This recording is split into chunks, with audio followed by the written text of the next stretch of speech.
అందరికీ జేబీఎం. నేను Rajesh Mahasena. Welcome to Mahasena media. వచ్చిన రాధాకృష్ణ ఈ రోజు వేల కోట్లకి ఎదిగాడు అంటే ఏ విధంగా చంద్రబాబు నాయుడుకి బ్రోకర్ గా పనిచేశాడు, ఏ విధంగా ఎన్టీఆర్ ని దించినప్పుడు చంద్రబాబు నాయుడు ఇచ్చిన సూట్ కేసుల్ని మోసాడో అందరూ కూడా గమనించారు. ఇది రోసయ్య గారు కూడా అనేక సందర్భాల్లో చెప్పడం జరిగింది. ప్రతి వారం కొత్త పలుకు అనే పేరుతో కొవ్వెక్కిన పలుకులు రాస్తున్నారు. ఈ రాధాకృష్ణకి కొవ్వు కరిగిస్తాం, కొవ్వు దించుతామని కూడా ఈ సందర్భంగా హెచ్చరిస్తున్నాం. ఈ రోజు చంద్రబాబు నాయుడు అధికారంలో ఉంటే కుల గజ్జతో అహంకారంతో చంద్రబాబు నాయుడు వేసే అవినీతి బిస్కెట్ల కోసం నువ్వు వైఎస్ఆర్ కాంగ్రెస్ పార్టీ కుటుంబ సభ్యుల్ని అలాగే నాయకుల కుటుంబ సభ్యుల్ని ఇష్టం వచ్చినట్టు మాట్లాడుతుంటే చూస్తూ ఊరుకున్నారు అనుకున్నావా? ఈ రోజు నీ పత్రికల్ని, ఈ రోజు నీ ఫోటోల్ని ఎలా తగలబెట్టామో రాష్ట్రంలో ఉన్న మహిళలంతా కూడా నీ కొవ్వుని కరిగించడానికి అదే విధంగా రెడీగా ఉన్నారని కూడా ఈ సందర్భంగా తెలియజేసుకుంటున్నారు. రాష్ట్రంలో మహిళలు ఎవరేమన్నారమ్మ బాబు? ఎందుకే నిన్నెవరేమన్నారు? నువ్వు వెళ్ళిపోయి మొత్తం అందరు కాళ్ళు దొక్కేస్తున్నావు అంట అక్కడ ఆ జనంలోని. ఇద్దరు ముగ్గురు సిమెంట్ కొట్లు వేసుకుని తిరుగుతున్నారు ఈవేళ. నిన్నెవరేమన్నారు తల్లి? ఈ రోజు రాష్ట్రంలో నువ్వు దోచుకున్న దోపిడీకి, ఈ రోజు నీకు ఇచ్చిన నీ ఆఫీసులకి, అలాగే ఏవైతే చంద్రబాబు నాయుడు ప్రతిసారి అధికారంలో వచ్చిన తర్వాత నీకు కట్టబెడుతున్నారో వాటిని కాపాడు.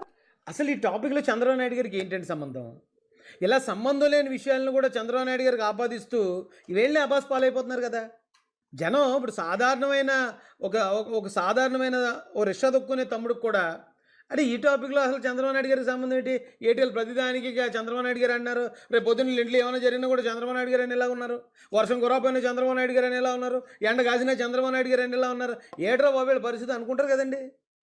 మీరు ప్రతిదానికి చంద్రబాబు నాయుడు గారు ఏంటి అంటే మీరు ఒకటి గమనించాలి. ఇక్కడ చంద్రబాబు నాయుడు గారి దగ్గర, లోకేష్ గారి దగ్గర, పవన్ కళ్యాణ్ గారి దగ్గర వీళ్ళు ఎత్తి చూపించడానికి ఒక్క తప్పు కూడా కనిపించట్లేదు. కాబట్టి ఎక్కడెక్కడో ఉన్న పాయింట్లన్నీ తీసుకొచ్చి ఆ పాయింట్లను సాగుగా చూపించి చంద్రబాబు నాయుడు గారిని తిట్టడానికి ముందుకు వస్తున్నారు. అంతే కదండి దాని అర్థం. కోసమే చంద్రబాబు నాయుడు రాసిచ్చే రోత రాతలు రాయటం, చంద్రబాబు నాయుడు రాసిచ్చే చంద్రబాబు నాయుడు గారు రాసిస్తున్నారటండి. ఇంతకన్నా నిస్సిగ్గా మాట్లాడే మాటలు ఉంటాయండి? చంద్రబాబు నాయుడు గారు ఏవైనా రాధాకృష్ణ గారికి స్క్రిప్ట్ రాసిస్తే ఆ కింద ఆయన పేరు, ఆయన సంతకం పెట్టేసి ఆయన తొలిపలుకని చదివిస్తున్నాడా?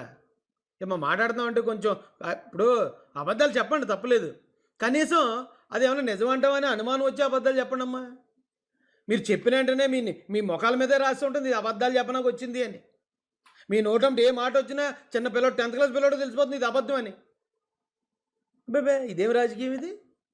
ఈ సొటేరం బ్యాచ్ ఇచ్చే ఈ ప్లాన్లతోటి మొత్తం జగన్ గారు అంతా బదనాం అయిపోయి మొత్తం పార్టీయే ఇంకా క్లోజ్ చేసుకునే పరిస్థితికి వచ్చింది జస్ట్ 5 సంవత్సరాల్లో. భూత మాటల్ని రాస్తూ విషపత్రికలాగా విషం చెబుతున్నావు. ఇది ఇంతటితో ఆపకపోతే ఖచ్చితంగా మహిళలందరం నీ కొవ్వు దించుతామని కూడా రాధాకృష్ణ హెచ్చరిస్తున్నారు. రాధాకృష్ణ కూతురికి, చంద్రబాబు నాయుడు భార్య భువనేశ్వరి గారికి, నారా లోకేష్ భార్య, అలాగే ఎవరైతే పవన్ కళ్యాణ్ భార్య, అలాగే మంత్రులు ఎమ్మెల్యేల భార్యలను హెచ్చరిస్తున్నాం. మీరు మమ్మల్ని తిట్టిస్తే మాకు తిట్టడం చేత.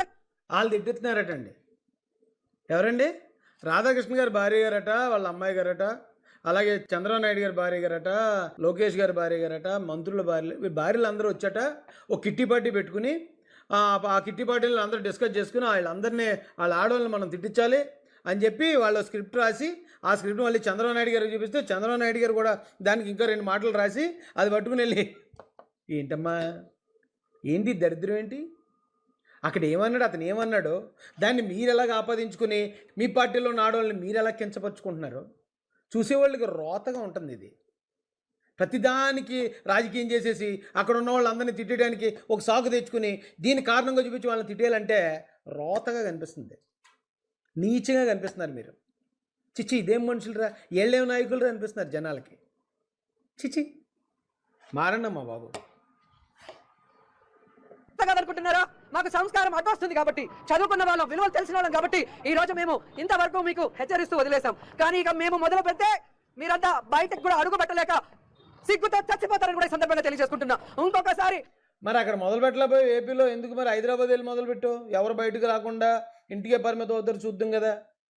ఆంధ్రాలో నుంచి వెళ్ళిపోయావా? ఆంధ్రాలో వాగలేకపోయి మాటలన్నీ ఏంటమ్మా ఇది?